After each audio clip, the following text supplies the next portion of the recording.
All my life I've been privileged. I constantly had people around me. There was always someone to pick me up, to drop me off. My whole school life, primary school and high school, I lived this comfortable life. There was always people with me. I was never alone. Once I graduated from high school, I was about to enter the big world. I was about to take this big step and go to university. I started commuting with a bus for the first time in my life. It was quite scary as there was no one to travel with me to town.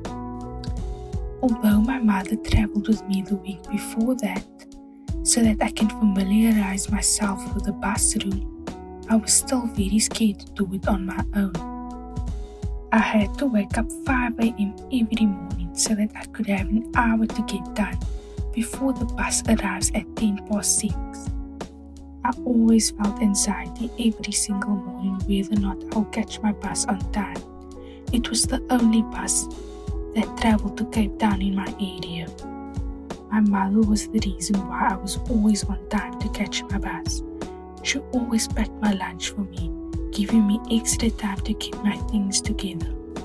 I was never fond of leaving my home at 6 a.m. It was just before the first prayer time of the day, and I couldn't find the time to pray before leaving the house. My mother walked with me to the bus stop every morning to see me off. She would always worry about me standing alone at the bus stop, as our area wasn't the safest and there were always homeless people wandering around. Traveling with public transport definitely made me feel more independent. For years of my school life, I had the privilege of driving with lift clubs. The constant rush every morning was not for me, but I had to do it in order to study. It definitely showed me how privileged I was all these years. I saw so many people travel with public transport and that being a norm in their lifestyle. Almost everybody was working from 8 a.m. to 4 p.m. jobs, and having to travel after that was difficult. Classes ended quite early for me at campus, and my bus only left town at 5 p.m., so I was always stuck in traffic when it was at its peak. It took me even longer to get home, which resulted in me always being the last one at home and always the first person to leave home. I definitely got more tired as the days progressed, traveling early hours and spending almost the whole day at campus. And when I eventually got home, I didn't really want to communicate with my family because I was so tired. I definitely felt jealous of others that had the privilege of leaving home a suitable time to get to campus and not having anxiety whether or not you will catch the bus on time. Others could go home whenever they felt like it and had more free time to relax at home with their families. Being early at campus definitely had its perks, as it was quieter with no one around and I could get way more work done. But traveling early hours was definitely difficult for me. I had to carry pepper spray on me all the time, as it was a long walk from where the bus dropped me off to where campus was.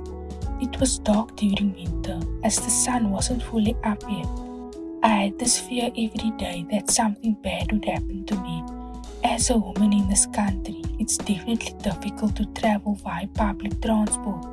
I had to message my mother every day whether I arrived at campus or not. I was scared of being robbed or trafficked as well as being raped. I decided to take a different bus home this time, which was earlier and it passed my area, which meant I had to take at least a 10 to 15 minute walk home. When taking this new bus, I definitely got more exercise in, but at least I got home earlier. One day I got into the wrong bus once, as the bus that I took that day was standing at that same bus stop where I usually get my bus. I didn't think that it was necessary to still check whether or not it was my bus, because it was already at its designated spot. As soon as I realized that I was on the wrong bus, I got out of the bus and I had a panic attack. I had to be somewhere that day, so I needed to be home earlier. Eventually, my aunt and my mother fetched me to where I was, and I felt so stupid. Although it was a mistake, I felt stupid for not being responsible enough, and I beat myself up for that honest mistake. There were days where I just didn't want to get up in the morning. I was physically drained. I felt like I was just constantly working and had no time to rest. But I had to travel those times in order to get to campus and achieve my dreams. I definitely gained a better work ethic starting my day at 7 a.m. Although I felt anxiety every morning about catching a bus or a fear of walking to campus every day. I had to put those feelings aside so that I can study my passion. Now that we are in a pandemic, I no longer have to travel to get to campus anymore because of lockdown restrictions. In some way, this pandemic is a blessing in disguise. It has its pros and cons. I can spend way more time with my family than I used to. One thing I've learned is that I definitely underestimated the lifestyle of public transport. In the end, I grew fond of traveling in the bus. It was cheaper. I had alone time for myself to think while listening to music. It was the only time where I could clear my mind. I got my daily exercise and I was active all the time. I made new friends over the 2 years. Traveling made me more independent, self-aware, and I became more career-driven.